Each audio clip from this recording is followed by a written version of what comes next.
In Just Kill Me 3, there are banners. They are the things that you summon on to get those new, shiny pets and artifacts. In this video, I'm gonna go over every single banner in the game and discuss if it's worth it or not to summon on it. Let's get started.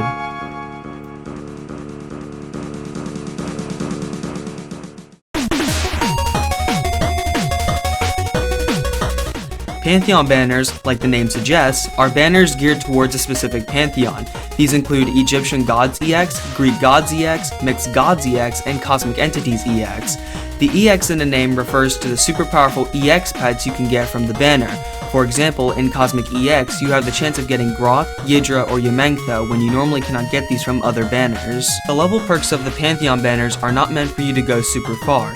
If you're gonna go hard on a Pantheon banner, you need to rethink your life. If you decide to pull on these banners, only pull on it with 110x. Also, don't ever fucking buy plunder summons, they are a big scam. Much like Pantheon banners, affinity and type banners are banners dedicated to a specific affinity or type. But unlike Pantheon banners, they don't have exclusive EX pets that break the meta. They just feature a handful of notable pets and call it a day. But the level perks are where it gets somewhat interesting, I think. Instead of just giving a 4-star pet of the affinity or type featured at level 10 and level 50, it's guaranteed at level 10, 30, and 50. At level 50 you get to choose from 2 featured results. Since the pool is smaller, the chances of getting specific pets like Nath Horthath is easier.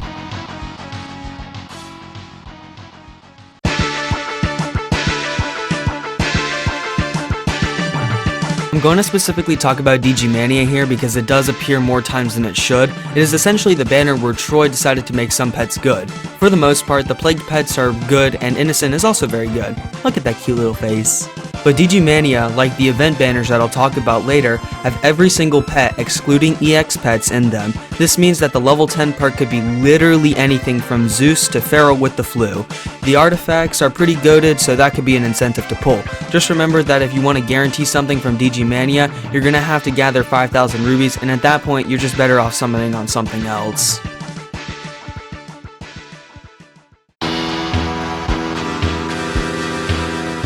New Year's Cheer is one of the higher end banners as it contains a wide range of good pets and artifacts. The ones you should really be aiming for are Mochi Thor, Cozy Innocent, the Kitty Catcher, and Centennial Arrow. 8 out of 10.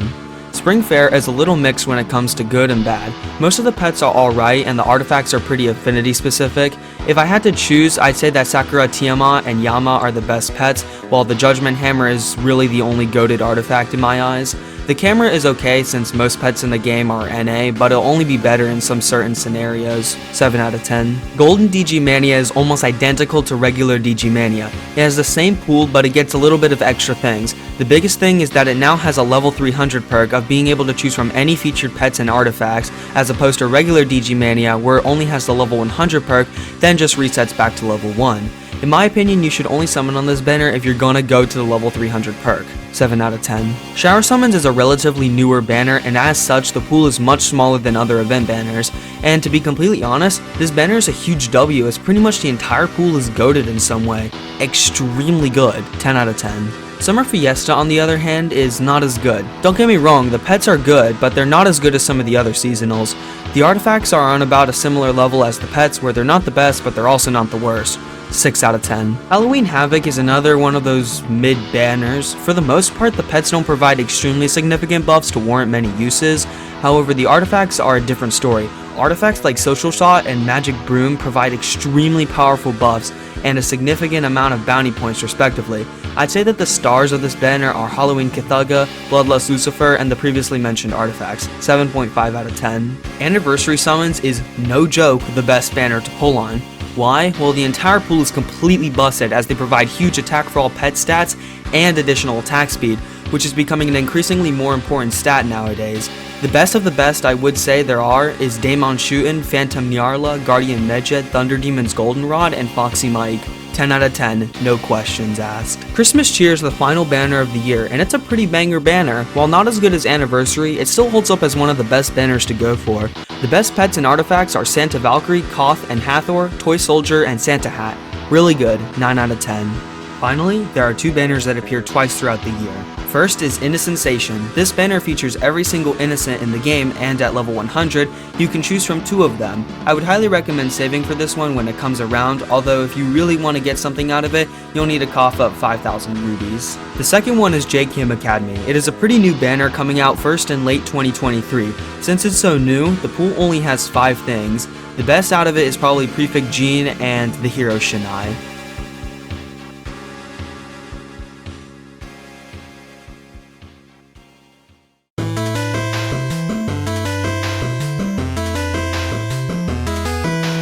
The first is Champion Summons, which only has 3 and 4 stars available.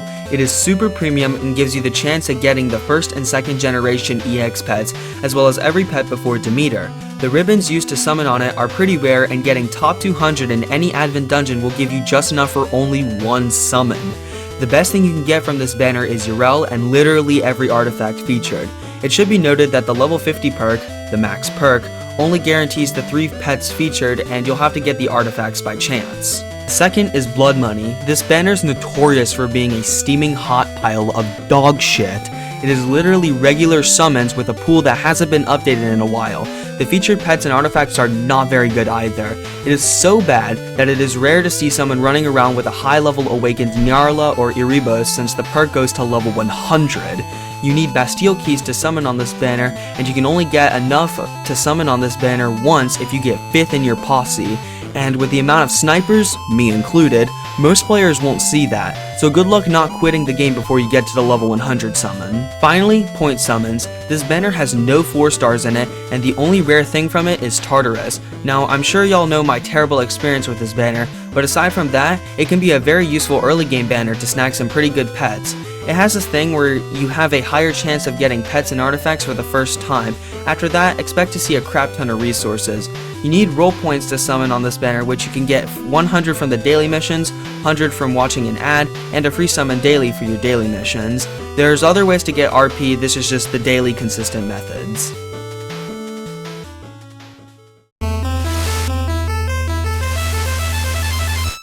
Here's a quick speedrun of the miscellaneous banners that can appear.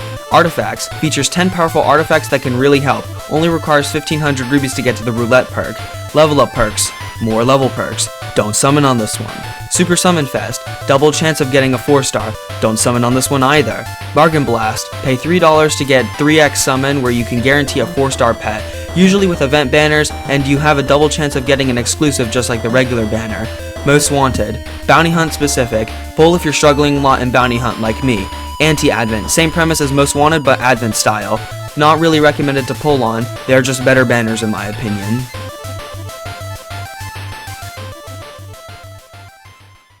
So that was every banner available in the game covered. I really hope that this guide helped you let you know what banners are the most optimal to summon on. If you want to see more guides or just JKM3 content, be sure to do the YouTube thing, and as always, I'll see you in the next one. Thanks for watching.